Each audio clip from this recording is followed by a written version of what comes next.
Bonjour tout le monde! Si vous nous suivez depuis un petit moment, vous savez déjà qu'un des piliers de la triade nutritionnelle gagnante en chirurgie bariatrique est l'hydratation. Mais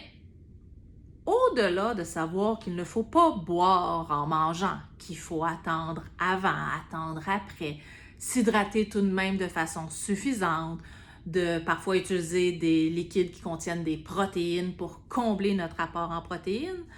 on m'a posé dernièrement une question à savoir, Evelyne, moi si je n'ai aucun problème lorsque je bois,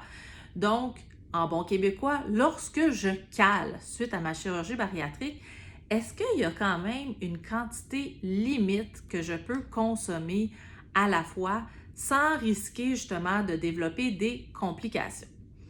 Alors, ma réponse va se faire en deux temps, puisque tout dépendant si vous avez eu recours à la sleeve ou bien à un bypass gastrique, ma réponse va être un petit peu nuancée. D'ailleurs, la réponse pour la sleeve va être identique là, pour la SADI, puisque en tant que telle, dans les deux cas, l'estomac va avoir les mêmes modifications. Donc, sleeve et SADI, le volume dans l'estomac habituellement va pouvoir contenir au maximum 250 ml une tasse.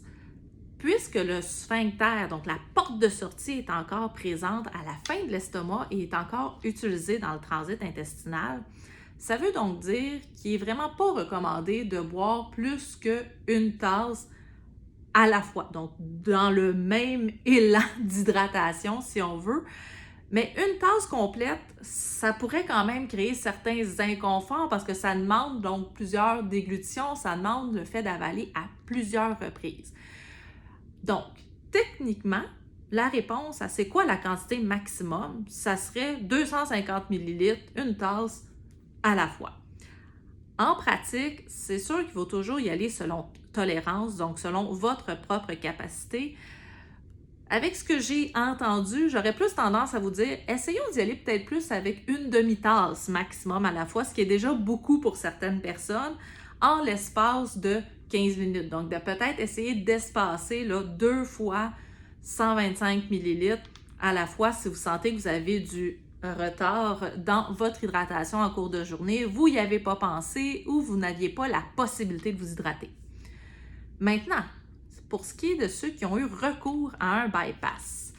ma différence va être nuancée parce que justement, je n'ai plus de pylore avec un bypass gastrique, donc avec un roux en Y.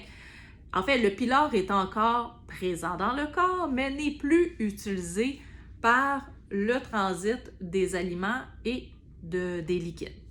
Ce que ça veut dire, c'est que non seulement l'estomac est plus petit, mais c'est que le liquide va s'écouler de façon naturelle beaucoup plus rapidement dans les intestins et finalement le gros intestin. Donc, si je cale, si je consomme une grande quantité de liquide trop rapidement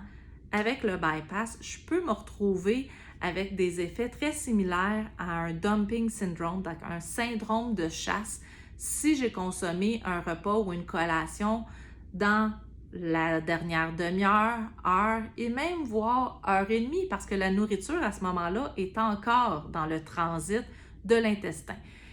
Donc concrètement, j'aurais vraiment tendance à vous dire qu'avec un bypass, on veut boire plus souvent, mais de moins grande quantité pour être sûr que le corps a le temps de l'absorber sans créer justement un effet de dilution trop important au niveau de l'intestin qui pourrait faire en sorte que l'absorption qui est déjà diminuée, comme on dit, que le liquide pousse les aliments vers la sortie de façon trop rapide. Donc, à ce moment-là, bien qu'il n'y a pas de recommandation formelle sur le sujet, d'expérience, j'aurais tendance à y aller beaucoup plus avec un maximum d'un quart de tasse à la fois et d'essayer d'espacer au moins là, aux 10-15 minutes, ce qui fait en sorte qu'on peut tout de même atteindre l'équivalent d'une tasse dans la même heure, mais en la répartissant davantage. Côté hydratation, bien entendu, je vous rappelle que c'est toujours important de commencer le plus tôt possible dans la journée pour éviter de faire du rattrapage ou même pire, de mettre en place une confusion faim-soif qui pourrait évidemment grandement nuire à votre processus de perte de poids. Alors, j'espère que ça répond à la question qui m'a été posée et je vous souhaite une excellente hydratation.